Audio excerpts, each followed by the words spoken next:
Good afternoon. My name is Owen Campbell. You went to some very famous old-time hypnotists like Harry Aaron. Yeah. What happened is I was looking through the yellow page. You know, like I say, you know, I know the word hypnosis, you know. Right. But when I see it, you know, I look at it real slow and so on until I spell it out. And I see one hypnotist in Livingston, New Jersey, says that he is so powerful that the method that he uses is better than hypnosis. And it's called NLP. So I said, what is this? So I give him a call, and he tells me to come in. And I tell him what my problem is on the phone. And I tell him that's what I want to come to you for. I don't want to go to this guy no more. You know, and I went in for a session. And when I got there, he tells me that he will lower the fee for me. I show him my pay stub. You know, he wanted something like almost $200. This was back in 2000. Back in 2000. 2000. And I tell him, you know, all I want you to do is to give me some suggestions to start to build up an interest in reading, or to find out what's stopping me from doing this. And he said to me, okay, I'll help you. When he turns on, he had on his desk, he has this big amplifier, and he has a microphone, and he puts a headphone over my hand. He turns it on, and then I can hear him talking and telling me to relax and to be calm, and it's playing a music, you know, and he can turn on an echo, and you hear the echo deep inside of you, you know. It feels good, and it have me relax and everything, and I'm laying back in the chair. He's telling me all stress, all tension is now to dissipate and go away. You're no longer stressed. He says that to me right through the whole thing for 45 minutes. The exact same thing? Same thing over and over. The next time I go back for the session, the second session I went for, something does tell me to open my eyes. And when I opened my eyes, he wasn't sitting at the desk. And I noticed there's a cabinet that's open. So I got up, I take the thing off, and I got up and went up there and looked. And in that cabinet, it's a big cabinet, it's filled with cassette tapes from the top to the bottom, and there's some labels there, and I spelled the word. The first one, it says stop smoking, and I spelled the other one, says weight loss, and it just keep going all the way down. I went to him for 4 years. 4 years? Yes. That's how bad I want to get rid of this problem. How long were those sessions? Some of them is 20 minutes, some of them is an hour, you know, but they were basically stress and tension and so on. I didn't know anything about stress. I didn't know anything. I never had no idea. You know, people that don't read don't know these things here, you know. So I just go along with his program thinking, well, you know, he's helping me. And I said to him one day after 2 years, I said to him, you know, you keep programming me for stress all the time. When we going to work on reading? He said, don't worry about it. Next week I'll have you ready. And he made a tape from somebody else's voice about reading books and words and all that there. So I always ask him if he can give me a copy of what we made, and he said, yes, I'll give you a copy. When you go home, you play it. You know, but it's always stress. And I still have them. I can bring one of them and let you listen to it if you want. Gary Brandt. No, he committed suicide. At what age, do you know? I think he was probably about 48 years old. 48 years. Did you get any benefit out of all those years going to him? Besides the depleted bank account? No. I would say no. So you went there with the hope that you'd be able to read? In 2001, I went to the Essex County College in Newark. They have an adult learning center in that college down there. And I went there and made a request for a reading test, and they gave me one. And they told me that I'm reading, I was 51 years old, and they told me that I'm reading on the 3rd grade level. And I didn't believe that. I tell them I think I'm reading on the 1st grade level. You know, so, you know, if he was helping me, I'd be doing a lot better than that. And I already left Academy. I stopped working there in 97. You know. So already you've gone to 2 hypnotists, and none of them have helped you. 3. 3 hypnotists. Yes. There's one more. Yes. Then there's another lady up in Morristown. I went to her. And when I went to her, and I told her that, that I can't read and so on, and I want to learn how to read, and I'd like to know, that I'd like to get programmed for that. And she said, yes, I can help you. And she gave me a book and said, read this to me. I couldn't pronounce the first word in the book, so I'm sitting there looking at it and looking at it, looking at it. And about 10 minutes later, I bring up my head like this and look at her, and her mouth was wide open, sleeping away. She fell asleep during your session? Yes. How many times did you go to her? One time. One time. And she charged me $80, and I shouldn't have paid her, because she ripped me off, And I got up. When you're uneducated and so on, you don't have the strength and power from the mind to tell a person when they're wrong or they're cheating you. You feel to yourself that educated people, have more confidence than you and so on. You don't want to disrespect them and so on, So that's why I didn't say anything to her. I just paid her and leave and didn't go back. So you went to 3 hypnotists originally, Yes. and to the end for reading. Yeah. You spent... One more thing, let me tell you, one of the main reasons why I leave the other first hypnotist is that I took my first wife to him, and I tell him my situation with her, why I want to break up with her, and he says, okay, no problem. He said to me, don't leave her, stay with her. I can help you, I can program you to be with her, and both of you be together and live together forever. So I say, okay, I don't want to do that. What I want to do is I want to just forget about her and don't never even see her in my mind, because I start to wake up to hypnosis now. I said, look, the image of her, I'd like for you to help me to deprogram that. So I wipe it out of my mind completely. I don't see her no more. He said, no, don't do that. And I'm not going to do that. He get mad at me. So I brung her in. And when I brung her in for the session and so on, she told him, all the things I'd done to her. I beat her up and all of this here, which if it was now, I would never do that. I'd never put my hand on her, but I was younger. I didn't know any better, And he told her to leave me. He said, leave him. Don't. Why you find yourself a man like that? You should never bother with him. Why you marry him? And all that. She takes it when she saw me and throw it in my face. And I felt real bad, because I thought maybe he would have tell her, this is a blessing he brings you in. You don't know nothing about hypnosis, and hypnosis can change your life too and make you a better person, and make you much better on your job. That's what I was expecting from him, because let me get to that part. It's the same thing with this wife that I have now. I took her in to Herano. And Erino told her the same thing. Why you bother with him? Why you marry him? You shouldn't bother with him. Get rid of him. But then he tells me, I can program you so you and her can live happily ever after. Same thing with another hypnotist. Her name is Roxanne. I had 2 sessions with her. It's called Potential Unlimited. You probably heard about her. She lives in a trailer, right? Yes, you know about her. About 10 years ago, I saw her, and I saw her material, and I didn't see anything that was believable. She's right there in my town. She was right down the street from me. She'd tell my wife to leave also, And the thing that bothers me with that was, when you're uneducated, you are afraid to venture out. You're afraid to get a house and, and all of that there, So when I met this young lady here, she was on, her parents brought her up on welfare. But she was a beautiful girl when I saw her, all of my feelings went for her, And we had sex and we had fun. And then she got pregnant. But before she got pregnant, what happened is I went to her aunt's house one night when she didn't know I was coming there, and she was waiting for a man to come see her to take her out. So when I got there, she was a little bit upset, like, I heard the car horn blow outside. And when the horn blow, everything inside of me tell me that the horn is for her.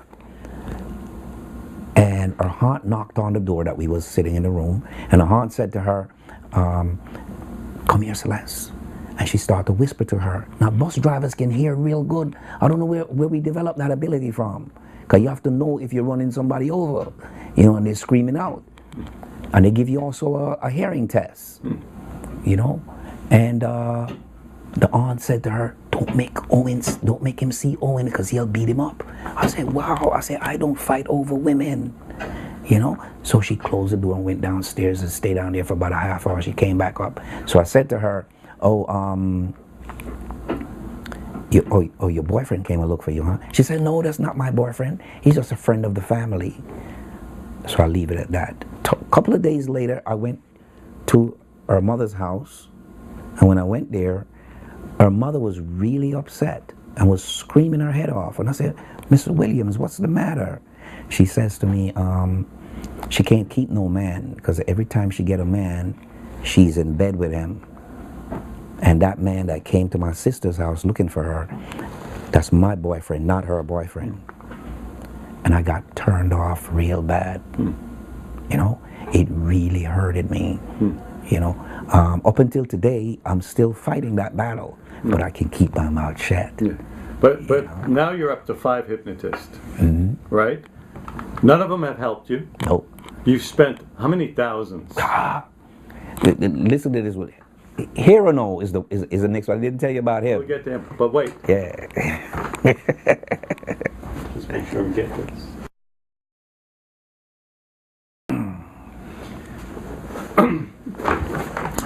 Okay, now we're getting to what they call the super hypnotist, the well-known hypnotists that had the books out. They achieved a level of fame, but now you're going to tell us what it was really like, because people only know the myth. They weren't in those actual sessions. They saw these guys at the conventions, they heard they wrote the books, but nobody knows if they got results or if they even knew what they were doing. Tell us about, who was the first one of those? Was it Harry Aarons? Or was it Arnoff? Aarons was a very good hypnotist. He spoke the truth. He says to me, I'm not a psychologist. I don't have a degree in psychology. So I only know hypnosis. You have to really know what you want. He says that a psychologist can see beyond my thinking and reveal to him what's going on, and then he will take it from there. And that's when I start to go to the other hypnotists, when I found out that there's a hypnotherapist, a person who have a degree in psychology and a degree in some kind of training in hypnosis. Okay. Now, Harry Aarons, did he say he had that training? No. No. He says no. So how long did you go to Harry Aarons? Only 2 sessions. And what town was he in? He was in South Orange, and I was living in South Orange at the time. Was he any good? Yes.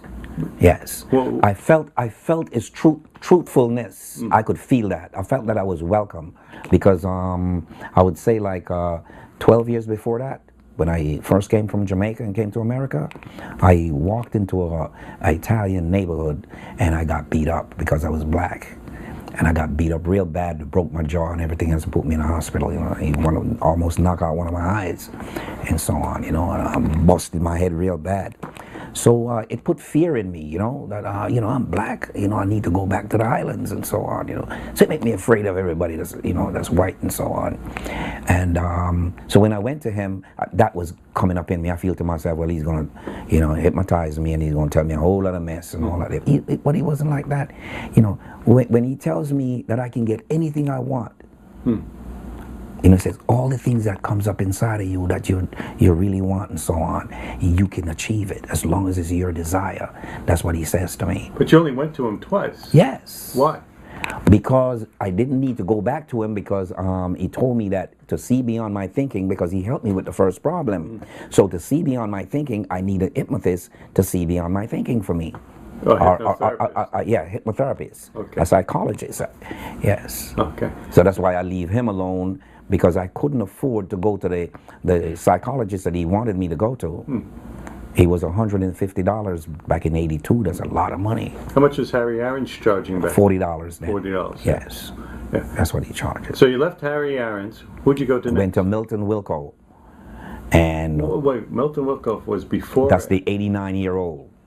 And I went to him from '82 until 1995. Okay.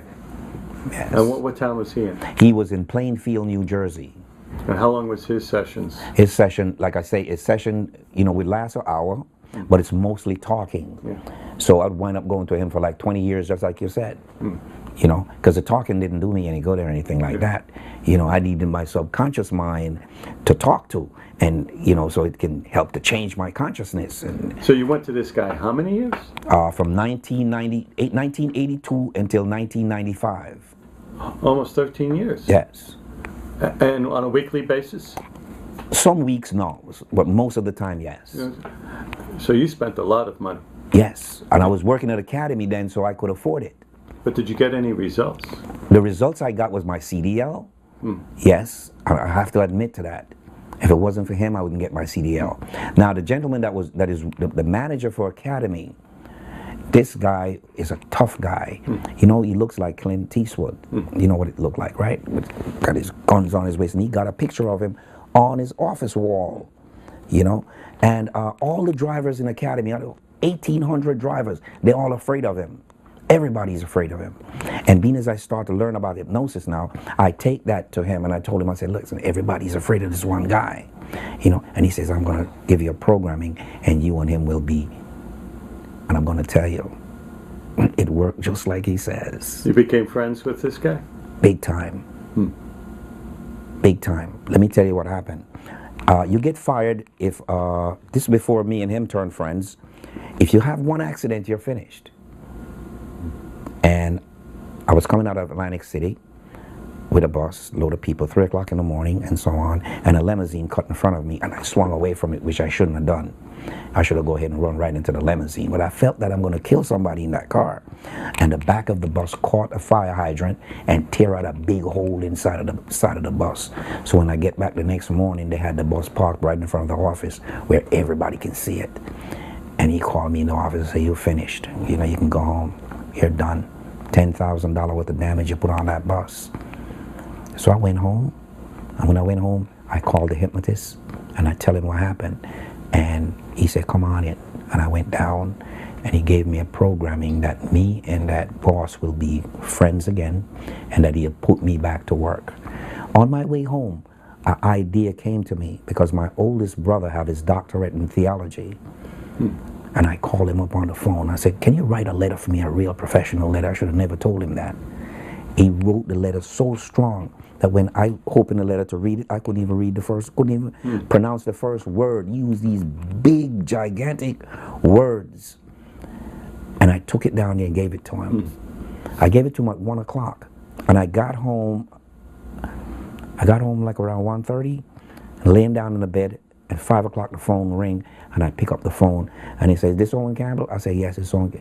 And he says, bring yourself to work tomorrow morning at 5 o'clock. I was back on the job. No explanation? No explanation. Gave me a brand new bus that you have to earn that for 5 years, and I'm only there like months. He gave me a brand new bus to drive. And 2 weeks later, I was sitting in the driver's room, and he knocked on the window, and he said, come here. And I said, oh my God, what now? What have I done now? And when I got into his office, he said, sit down right there. And I sat down, and I said, you know what? If he fired me this time, you know what? I'm not even gonna come back in no more. Just forget about the whole thing. He says, how would you like to work in here with me? I said, working here with you? The first thing kicked in was, you can't read. How the hell are you going to operate a computer? And how are you going to know people's names? And how are you going to write down notes and all that there? I said, working here with you? So I said, you got a bad attitude, boss. I see how you talk to people in here. You cuss at them, and you raise hell, and you stomp your foot and bounce your hand on the table. I said, listen, if I'm working in here with you, and you do something like that to me, I might grab your throat, and you're gonna shit on yourself. That's exactly what I said to him. And he goes, and he stand up, and he opens his jacket and showed me where he carries a gun, and nobody's gonna put their hands on him. So I tell him, I don't want to work in here with you. I'd rather be in the bus. I want to go places. This is the reason why I come here to work. But I'm lying. I really wanted a position. I was only making $24,000 a year at that time. And the position that he wants to give me, paying $100,000. And it was all white people that's working in that company. No blacks in the office. They only drive the bus. You know? And I said, oh my God, isn't that something? All because I can't read, I can't get that position. If I had the schooling, I could get that position. He says to me, Mr. Campbell, you're going to get a company car and a company house. We're going to give you one of those houses over there so that you don't have to run through traffic to come here, because it's in Hoboken, New Jersey, and it's a lot of traffic to come there. You know, and I said to myself, look at all of this, that I can't get it because I don't have the schooling. It's the letter that my brother wrote, gave him the idea that I have knowledge of business and so on, how to write a letter to persuade people, like if they lose the giants, you know, they need someone to negotiate with them with intelligence to bring them back to the company and so on, because you know they carry the giants, you know, and they carry New York University, Columbia University, all the police department in Manhattan here, we carry them and so on. So you worked with him? Yeah, no, I didn't take it. You didn't take it? No. How would I do the job without schooling? Oh, so you got the job? They didn't test you? The schooling? I filled out the application and lied on it. And then you went back to driving the truck? Bus. The buses, yeah. Yeah. And then he, after 2 years, he put me into the super bus. And when everybody see me driving a super bus, guys who've been there for like 20 years see me driving the super bus. How the hell him get in there? It was killing everybody. You know what they say? They say I'm sleeping with the boss. So we was down Atlantic City. This is the owner. They say I'm sleeping with the owner. You know, and he's Italian. You know, he's a very nice man. That guy is so nice, you'd want to hug him and kiss him, you know. So they say I'm sleeping with the boss. And we're down Atlantic City because they have their own, what you call it, depot down there where you keep the buses and so on. And we're in the driver's room. Must be about 200 drivers in there. And guess who pop up? The owner pops up and says, hey, fellas, how is everybody doing? And shaking everybody's hands. And when he finished shaking his hands, I got up and I said, boss, I just rent a hotel down the road for me and you. And he turned and said, what? Hotel for what? I said, so me and you can go in there and sleep. Everybody say I'm sleeping with you. We sleeping together. That's the reason why you give me PL3. He said, oh my God. He said, come on, let's go. You know, he's a very nice guy, and he got right into it. He says, listen, Owen, they just jealous of you, that's why. He said, you're a good man, I like you, and that's why I tell them to put you in that bus. And I want you to drive that bus. And every year I'm going to buy one, and I want to put you in the new one every time I get one. And it makes me feel great. And he did that? Yes. And despite hypnosis is what make that happen. But despite the fact that you didn't take his position, he didn't give up on you. No. He just kept on taking care of you. I was the only driver could go into his office at any time without making an appointment to go see him or something like that. I can just walk right in there and sit down and start talking with him. And it made me felt great. I used to smoke then, and I liked my cigarette on the bus because, you know, back then it wasn't like now where you can't smoke in certain places. Because back then you could almost smoke in church if you want to, you know. Yeah. And I liked my cigarette and start smoking my cigarette and coming up the turnpike out of Staten Island. And a lady on the bus called them and tell them that I was smoking on the bus. And he says to her, I'll take care of it. It won't happen again. You know, and he says to me, a lady called up on you. You get fired for that. He said, a lady called and said you were smoking. He said, listen, pull over your boss over to the side and tell him, I got to smoke my cigarette, and y'all got to wait until I'm finished. That's what he told me to do. You tell me, he's telling me to do that. Normally, you're supposed to get fired. You know, he was on my side 100%. Because of hypnosis programming, bring a relationship between me and him. Probably because it changed you. Yes. How you affect the outside world. Yes. And that's what I was saying to you earlier, that I'd like to do that with everyone.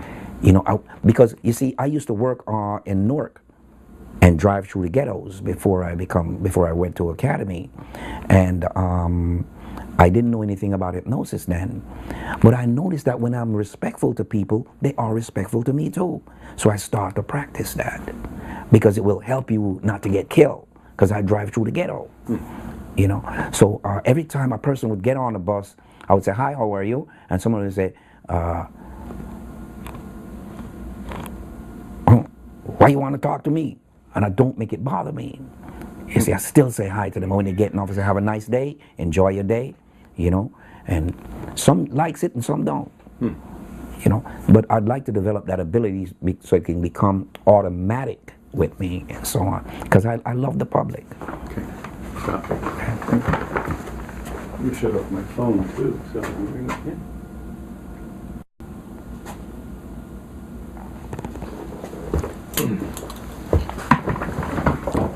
Okay, the next hypnotist you went to? The next hypnotist I went to was a guy called Aronol. Aronol. He was famous, wasn't he?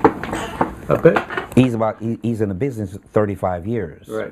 And he do some work at Montclair State College. Is he still alive? Yes, he's still in business. How old is he about? He's 66 years old right now. How long at this did you time go as to I him? speak. I went to him a year and a half. Weekly? Yes, weekly, and didn't miss a week. How long were his sessions? His session would be like 20 minutes. 20 minutes? Yeah. And what did he charge back then? He charged me $90 per $90. session. Yeah. What did you go to him originally for? Same thing. Reading? Every single hypnotist that I went to, that's what I went for. Right. But I'm still learning things at the same time, what it can do and what it can't do. Right. You see? And when I went to him, I told him the reading problem I have. And then he says to me, "Okay, get back in the chair and lay back." And he take me into hypnosis, you know. I could feel a little, you know, of what he done. And then he give me some affirmations. He goes, 3 things, and I don't remember what the lines are. I can't remember them, but it wasn't helping. But like I say, you know, I want it so bad that I feel to myself that it's going to take time. And I said to him once, I said, "It's going to take about 3 years, right?" And he goes, "Yeah, it might take around that time before you start to really read." And I say, "All right." You know, now I become disabled because I had a stroke. I had a stroke on this side and a stroke on this side. I was in a wheelchair, you know, and I was worried about walking here because I never walked this far from a long time, from the Pennsylvania station coming over here. And that's why I bring my daughter with me. So if I'm walking with her and talking with her, I don't pay it any mind, you know. So Aronol, I said to myself, you know, let me take my wife to him, because we always get into this argument thing, and then I try to bring up back what she done. That's the reason why I treat her the way I treat her. She don't like the way I talk to her, and you know, I make her know that's the reason why I talk to her like that, and I don't really mean it. I want to, you know, forget about it. So the best thing for me to do is to take you in so he can take it out of you. She went there and start telling them all the bad things I do to her and everything else, and I noticed that he wasn't friendly towards me anymore. You know, he was giving me like funny looks. So you stopped going to him? Well, one of the main reasons why I stopped going to him, I say, I know my wife, I said to him, I said, "I know my wife tell you a lot of things, you know, that I've done to her, but I brung her in, you know, and he didn't give me a chance to finish talking. Instead of him trying to tell her, you should be happy that you meet a man who knows something about hypnosis and all that, because it can take you out of the situation that you're in.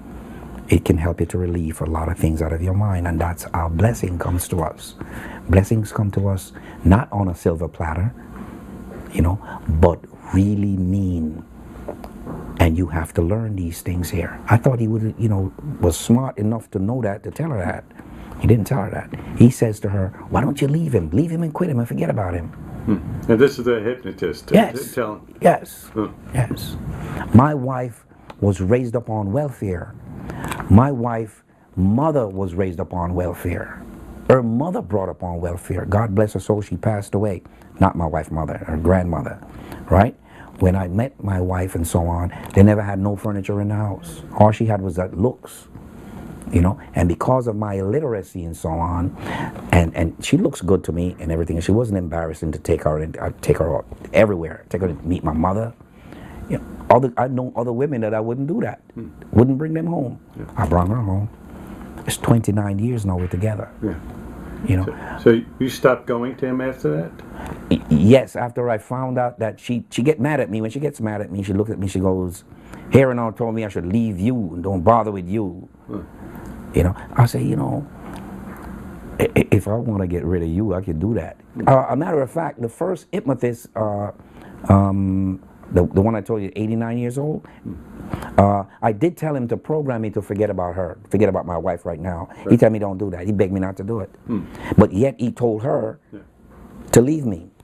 They all done it. Even Roxanne with unlimited potential told her to leave. So you were paying these hypnotists and they were working against you? Yeah. Yeah. The very first session, when the session, it take me to a very deep level. Very deep level. The level was so deep that I forgot all about my body and everything else. But when I leave his office, I was a changed man. I was a different man. And that feelings is going for 3 years now. How many times did you see him? After the fourth session, I noticed he started doing the same thing that, about the third session, I noticed he started doing the same thing that the other ones were doing. Want to go to a different direction with me. And after the fourth session, he keep doing the same thing, telling me that I know enough to be a hypnotist. He said, you know enough to be a hypnotist. You should be a hypnotist. I run a school here, which he does. He said, I train hypnotists to become hypnotists. And he's only 24 years old. Yeah, just turned 24, August gone. But when I was going to him, he was 22. Okay? And he says to me, you need to come to barely read. I say, I have a son, he's 9 years old, and he can read better than me. And you want me to go get a certificate to be a hypnotist? I said, nah. He says, Owen, come on, I'm telling you something, don't make this opportunity pass you. And he keep talking to me like that. You know, a matter of fact, he tells me 8 sessions I need. After 8 sessions, I'm going to find myself start studying and can read a little better. That's what he told me. He waits for the fourth session, and he tells me to come to the school. And he keep telling me until he invite me to the classroom. And I went. You know, when I went, it's like my heart was going to come out of my chest because I get nervous like that, you know. And all these things supposed to be taken care of. That's part of me not reading, the nervousness. Did you take the class? Yes. Okay. Yeah, I took the class. How much was that? He talked me into it. It's $1,400. Right. How long? And then when I make him know that I'm only getting SSI because I had 2 strokes, and you know, he drops it down to $900. And then when I tell him, you know, I'm gonna quit, you know, I can't do this because you know, that's not what I'm here for. I say I need help. How am I gonna help someone who come to me and with a problem? You know, he said you're gonna learn everything. Don't worry about it. I'm gonna teach you everything. Half the words that he uses into that class, I don't know what it is because I didn't go to school. He keep using the word metaphor. You tell me what that word is. So after 3 or 4 sessions, he was like the other hypnotists. They kept repeating themselves over and over again, doing the same thing. They had a very limited range. Yes, exactly. But you didn't know any better, so you didn't know. Well, I knew that he was guiding me in the wrong way. Yeah. I knew that. But you kept going because. But I kept going because because I want to get rid of the problem I have. But you still have the problem to this day. Yes. Yeah. But I really wanted to go to learn to be a hypnotist. But the problem was, you take for instance, I put my hat up there, right? And I put my webpage up there. And you call me up, Owen, I'd like to come in and see you. And you have a Harvard University degree and so on. Are you going to come to someone with no junior high school education? And you find true. But that's back then. Today, people wants to know that you have either some kind of degree in something. They feel more self-assured with you. They have more confidence in you. You know, they feel that you can, you know, handle the situation and so on. So, you stopped going? I finished the course. And when I finished the course, I knew that I'm not qualified. I know it. I know I'm not qualified. He made me feel real good. I'm not lying about that. And I get ignored into the class too. You know, a lot of times when I want to ask questions on things, and he ignored me a lot of times in the class, and I felt bad. You know, and others is in the class. They just put their hand up, and he goes, and they start talking because they all going to school for psychology. These are students that's going to the Essex County College in Newark. That's who is in the class. Yeah. And you want to know something? Every one of them in there could be my grandkid. Every single one of them in there could be my grandkid. They one of them is 22. The oldest one is about 24 years old. You know? And here I am sitting down with them. They can take notes real quick, and they can talk back to him and all that, what they're learning, everything. I can't do it. So it makes me feel real bad, you know? So you stopped? No, he gave me my certificate. Yeah. He made me graduate and everything, you know. At Sarah and Sean, I don't see how you don't know them over here on 8th Avenue.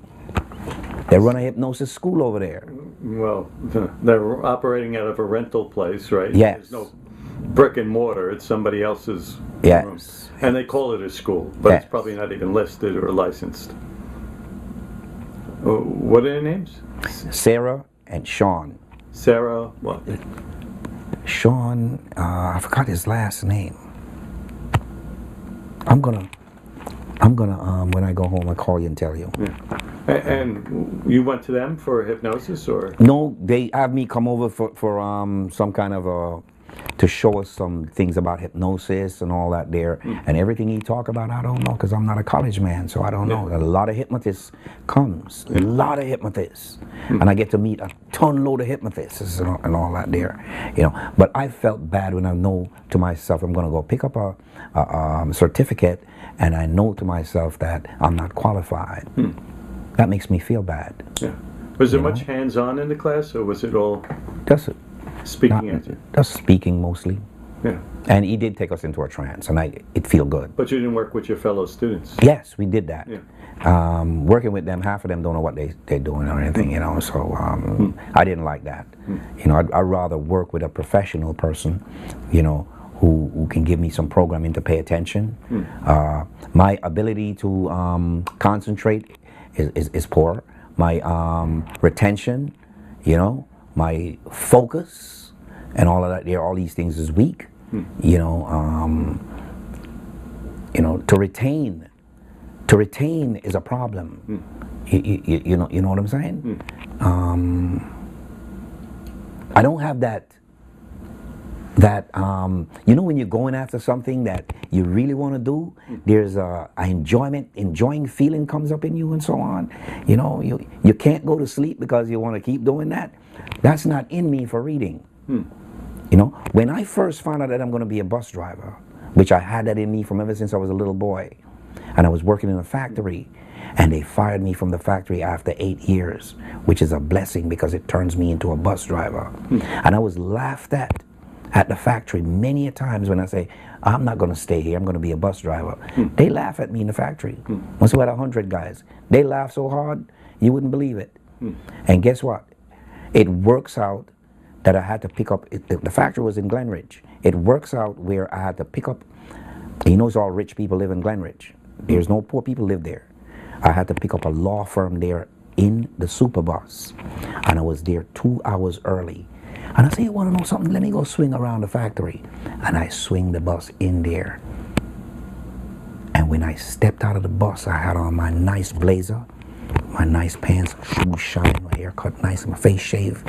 I never grew a beard like this. I just grew it 6 months ago. And when I walked inside, it was lunchtime and everybody's sitting around. They were shocked when they saw me. And the boss that fired me went and shook his hand. I said, you fired me, but look what you fired me to do. I'm driving a $800,000 bus. He said, that bus cost that much? I said, yeah. I said, come here. And I took him for a tour inside of the bus. He'd never seen anything like that in his life. He said, I don't believe this. He saw that big screen TV, see the bar with the alcohol and everything in there. And two 2 hostess on board that served the stuff. He couldn't believe it, you know. And I stepped off of the bus. I couldn't make the other guys get on there because they got dirty shoes on and so on, you know. But it worked out that, you know, my dream came true with that part, you know, with them laughing and say, I can't, you know, who's going to put me behind the wheel of a bus?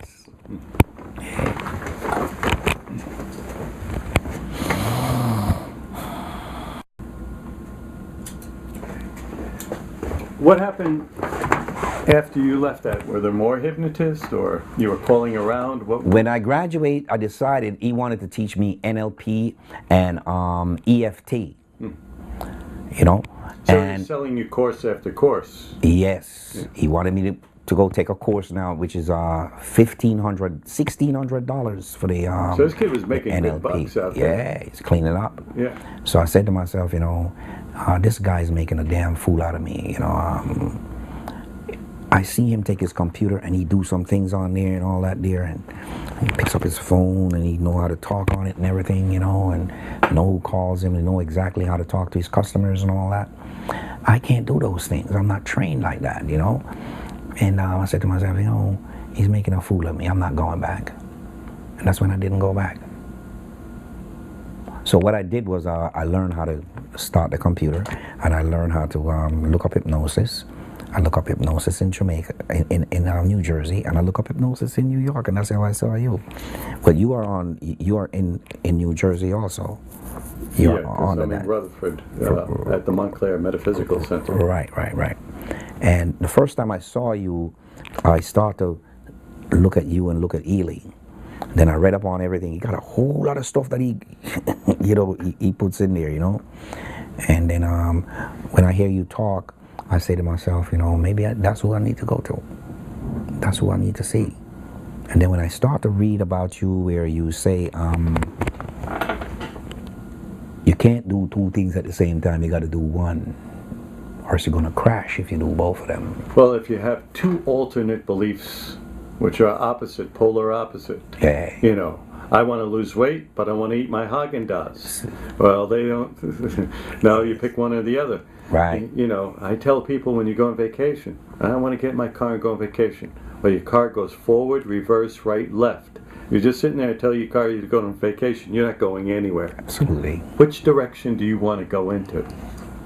The direction that I want to go in right now is I want to concentrate on my reading and my learning. That's what I want to do. I want to be able to pick up books and just read. And I want to read books on success. I want to read books on guys like Edison, which I read some of his books. I want to read books on,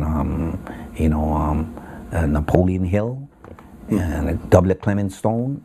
All these guys, you know, and so on, and other successful books. I want to be able to read to a point where I could read a book a day. A company, I don't know where it came from, a company from Minneapolis wrote me and tell me that they can have me reading, photo reading. Do you know anything about that? Let's skip that. Okay. Everybody buys that in the belief system it's going to work. Yeah. There's been no actual proof. Well, I met one guy from Paramus who took the course, and he says yes, he is reading a book a day. That's what he says.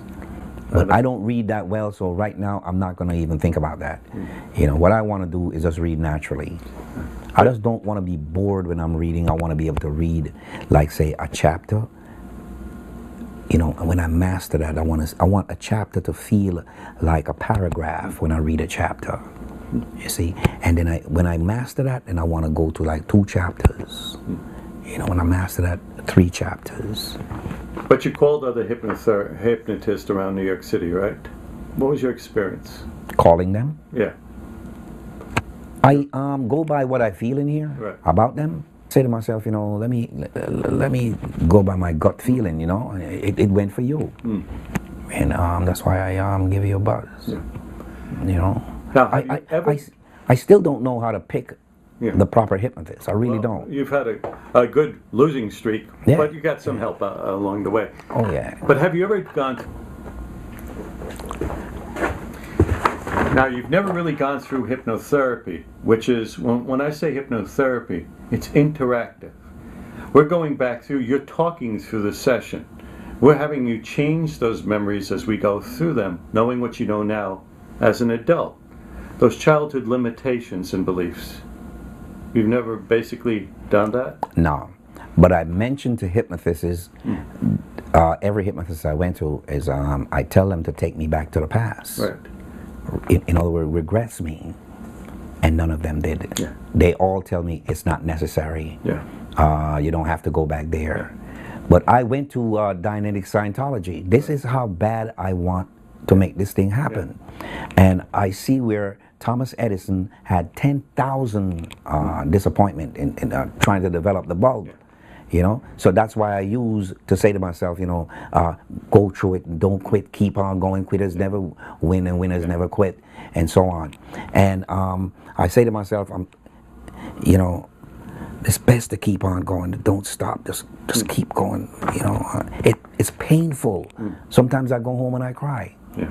You know, but I have this hope in my heart that one day I'm going to meet someone who's going to give me the right suggestion or to help me to find what it is and help me to remove it. Now, let me say this to you. I heard of hypnotherapy, but I don't know what it is. Yes. Hypnotherapy is a little bit different than you experience. Hypnosis, they're giving you suggestions. Right. But it's like that active volcano that was in Iceland a few years ago. If Donald Trump built the greatest hotel, maybe it'll last 2 weeks, maybe it'll last 100 years. But as soon as that volcano became active, whatever was on top would be gone. That's like hypnosis. They built that level of confidence as you went over the years. But as soon as those earlier feelings, I can't do it, came up, whatever was on top was gone. That is what Dynamic Scientology told me. Yeah. They say, don't use hypnosis. It's no good. Yeah. You shouldn't have no one talking into your mind. That's what they told me. Yeah. But I couldn't afford them. They're very expensive, so that's why I drop them too. When you use the Science of Mind Church, is all based on hypnosis. But the first thing the woman says who wrote the books, even though she was trained by Phineas Quimby, an early hypnotist, don't look at hypnosis, because then you'll see what we're doing here. Hypnosis is the work of the devil. Meanwhile, the whole religion is based on. My father said the same thing. Yeah. And he's a minister also. He was a minister before he passed away. Don't look at it, but we're doing it. Yeah. Don't look at it. We're hypnotizing you. But you've never actually gone through. In hypnotherapy, you only need a handful of sessions at the most. Even the first session, it's very long. We go through all those earlier memories. Then we change them to what you want as an adult. We don't put a layer on top with all this debris beneath here ready to bubble up and change it again, where you need this constant reinforcement. The belief system, we create this stability underneath here. So whatever we put on top becomes the permanent belief. And that's the problem. You know, I've never seen clients more than 3 to 5 times tops in my life because they don't need it. Smokers, I've never seen them more than once because 98% of the people stop smoking in that first session. It's not profitable. Of course, you made a lot of hypnotists rich over time with that belief system that you have to, like a psychiatrist, go week after week after week after week. Hypnosis is about getting change, and you see, they weren't about change. They were in having you come back or buy another course or come back here or let me impress you how great I am. No, this is about you. This is all about you. Change, if you could create anxiety in a minute, why can't you change it in a minute? It's the same mechanism. Okay. Well, let me say this to you that when I was going to Irano, I try to apply for my Social Security, and they wouldn't give it to me.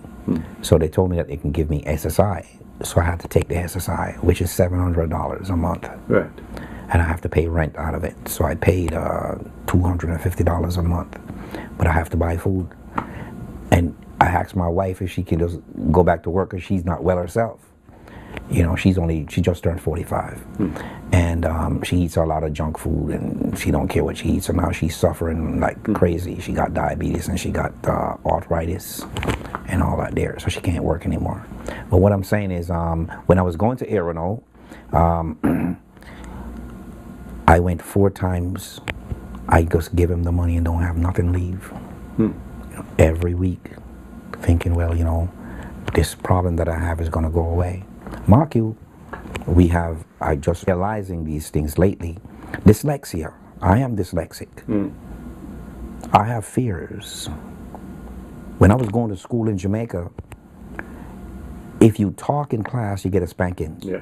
And the teacher's face looks so mean, it puts an imprint in your mind. And it stays there. If you go to the bathroom and didn't ask permission, you get a spanking. If you fight, forget it, you get a spanking. Even if you're fighting for your rights, you get a spanking. You're late for school, they lock the gate outside and you have to put your hands out, and they have this big thick leather belt this wide, this long.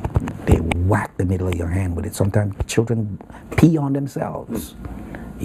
These are the things. Now, how in the world you're going to want to go to school under these conditions? You understand what I'm saying? Yeah. So, coming to America, I do have problems too. Yeah. Just to go to a school, it's like I start to sweat. And it's winter outside and I'm sweating. Nervousness comes on. Yeah. My heart starts to beat irregular, and so on. You know what I'm saying?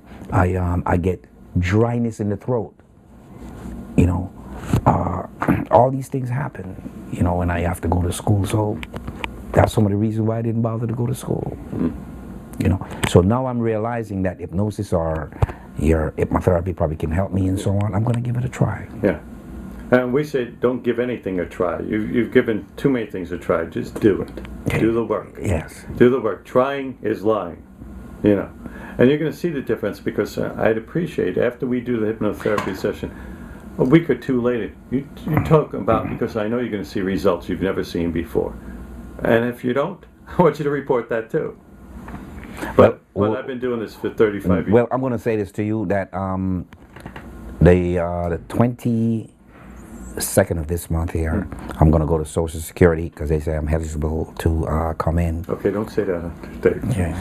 We don't want people to know your Social Security business. Yeah. So I will talk about that on offline, off air. Let's put it like that. Is there anything? If I was a brand new person and I had fears or something, and I was thinking about hypnosis, what would you tell them to do? All fears.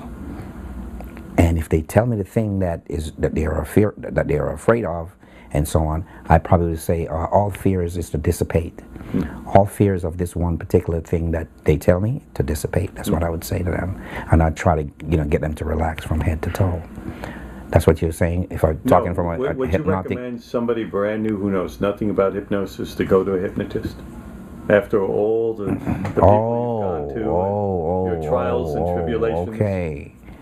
Well, I would recommend for them to go to a hypnotist, which I do. I recommend my daughter to go to a hypnotist. I recommend friends. There's a lot of people I know that need hypnosis. There's a young lady living in my house right now. We don't want her there. She don't have nowhere to live. She have a high school education. She's a very smart girl. She was raised up on welfare and so on. And every time you turn around, she lose her apartment and all that there. And she don't want to go to work. She don't want to do nothing. So I said to her, maybe you need to go to a hypnotist and talk to him to see, what's going on inside of you that's stopping you from doing what from keeping you from doing what you need to do in life. So I would recommend right now, I would recommend Amir in Newark. He's a very powerful kid. I didn't know that my visualization ability, I never use the word visualize to the hypnotist. I always use the word seeing. I can't see. And they don't understand what I mean when I say I can't see. Means I'm not seeing with the mind.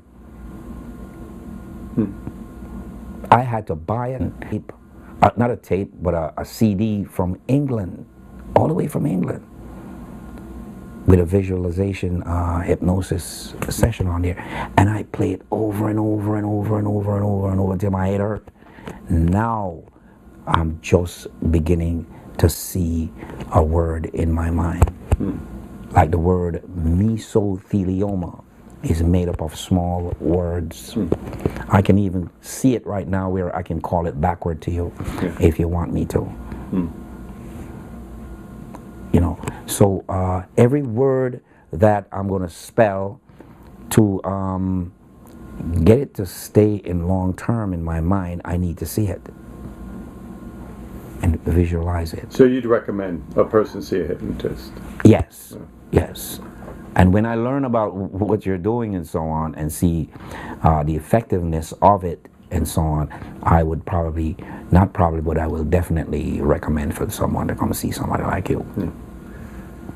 You have any last words you want to say to people about going to hypnotists, your experience with hypnotists, your training, or maybe you'd like to say something to the hypnotist out there that pissed you off about them? I'd love to say something, but I really don't like to say bad things about anyone. You know, I don't want to practice that too much. But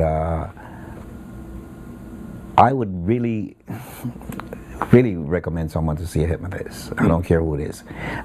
And if you're not getting the results that you want and so on, then you need to keep on trying. That's all I can tell you.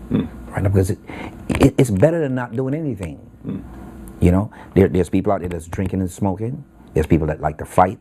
You see all the shootings that are going on. Yes. You see all those shooting. Everywhere you go, you hear somebody killing someone because they can't control the thought that comes to their mind. And the fear that they build up in their heart against the other person, and our simpleness in our mind, feeling jealous of the other person and all that, they feel like the other person is better than you. So when they insult you, you don't know how to take it. You don't know how to take it with a grain of salt and say, you know, let me not pay that no mind, you know, shake that off. But no, their mind take them right to the thoughts to go get the gun and pull the trigger. You know, so I would say that I don't know enough about hypnosis and hypnotherapy and EFT and NLP. I don't know enough about it. But if I knew enough about it, then I would, you know, give someone information, you know, which hypnotist to go to see. Okay. Well, thank you very much. Thank you. Appreciate it. Appreciate that.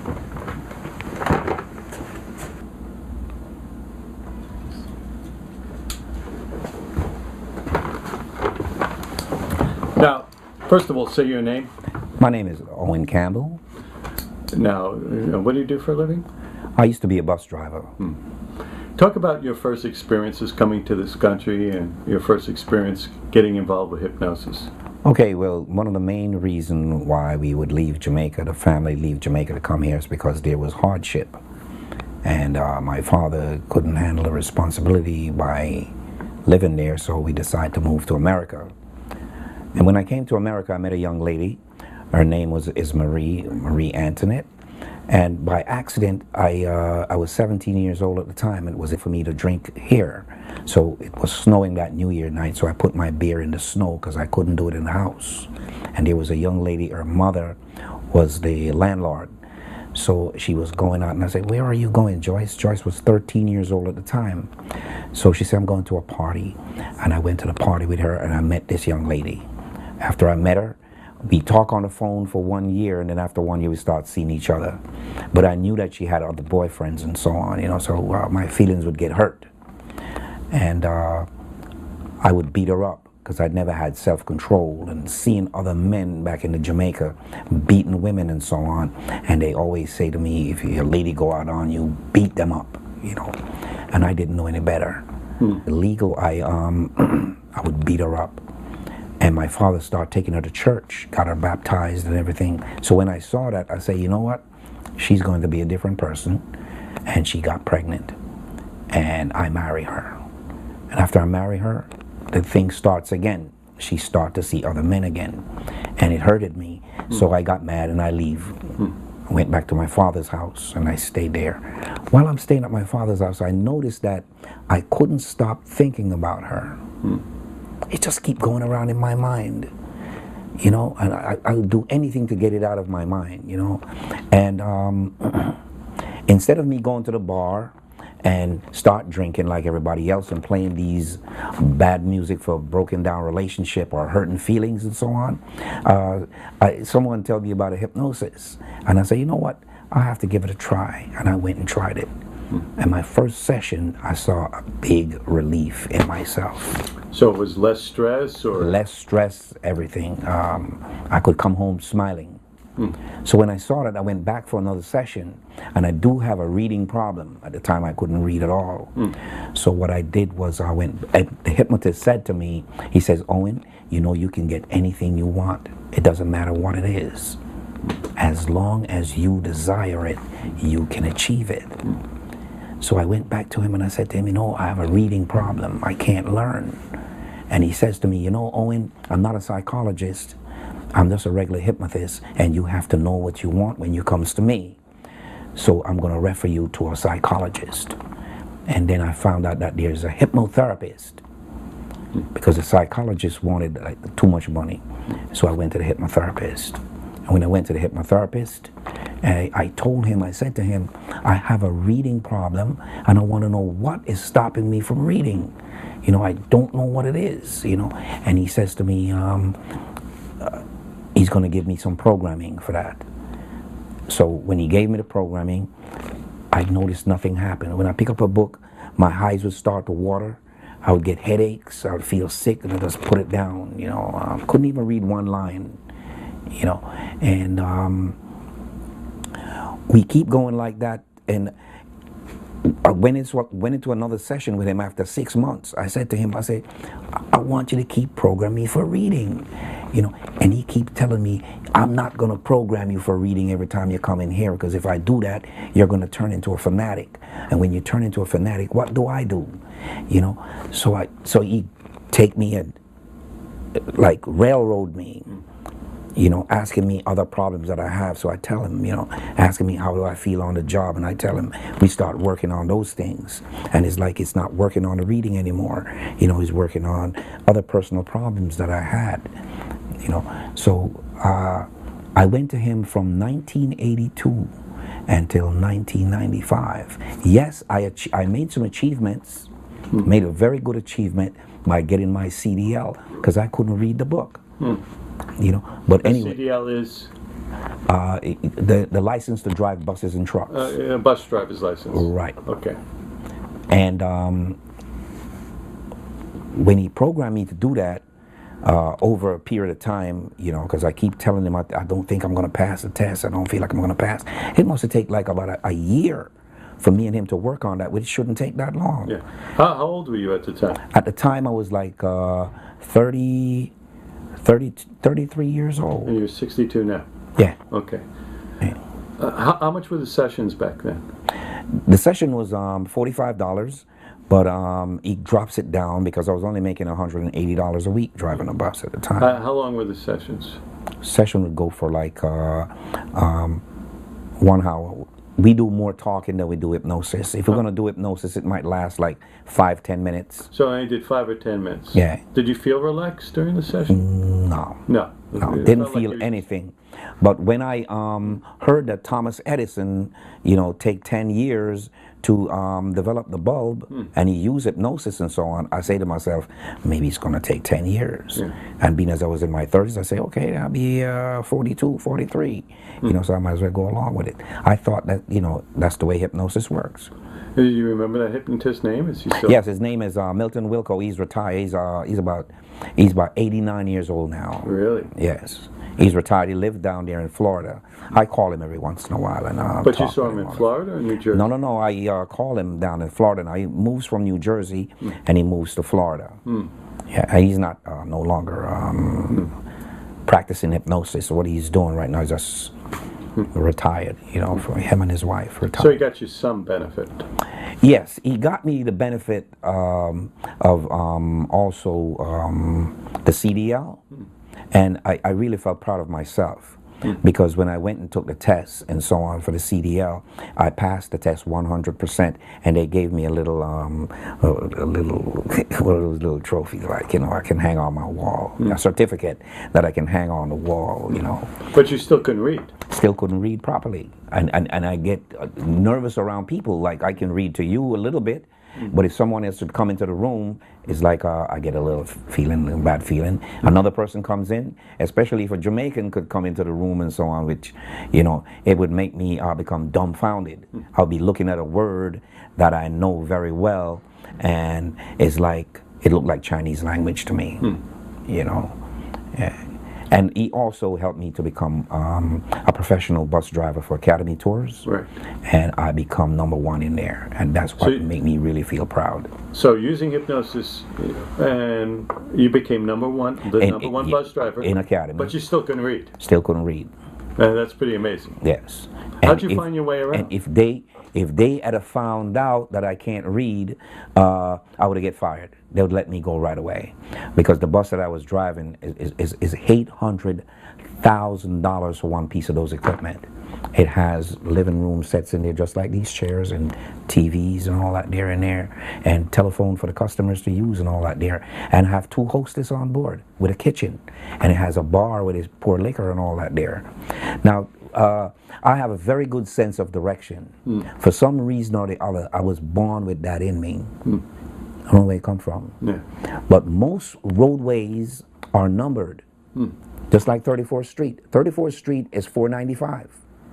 You see what I'm saying? Yeah. And so all the roads are numbered. So when you're going down a highway and so on, you would see the name of the street and the name of the town where you're going. And I probably can't call the name of the street or the name of the town, but I'm going to tell you what I do. There is a number on there, like 102. And then I know that's where I'm supposed to get off.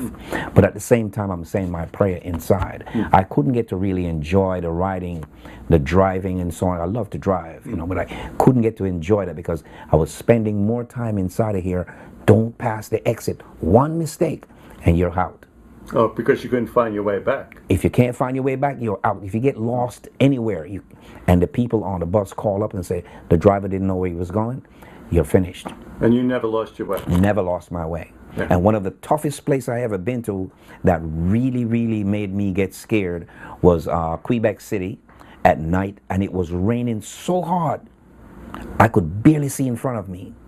But I know that I was going to the Holiday Inn. And Quebec City is up hills and down hills. So you'd see a hotel like it's down here like. And then I saw the sign, and it says Holiday Inn down in a valley. And I just follow the road, and the road is twisted, and I just follow it until it brings me right in front of the hotel. That's how I find that. And the second time I go back wasn't no problem. I just want to go there one time, then I can go back again. Stop. Just let me make sure this is recorded. Right.